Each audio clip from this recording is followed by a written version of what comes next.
नमस्कार मित्रांनो, गंजलेलो आम्ही. आम्हाला शेतीवाडी नाही म्हणून आमच्या भाऊ किती नाव ठेवते ती. चुकाय काही निंदा करते ती, रडावते ती. आम्ही त्यांच्या उमरेच्या आत नाही 1 रुपयासाठी मागायला तरी आम्हाला नको तशी घाण घाण बोलते ती, घाण घाण चित्ते ती. आमचा काय ह्याच्यात दोष आहे?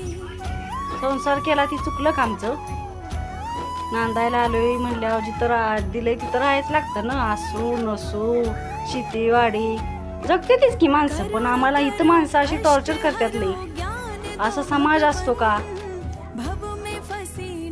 काय अधिकार आहे कुणाला कुणाच्या जखमावर मीठ चोळायचा आहे का? काय अधिकार नाही ना.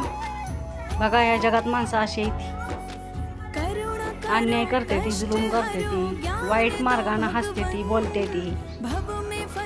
असेच त्यात का भाऊ किती माणसं आधार देत नाही ती, उणीवा दाखवते ती का? कशासाठी?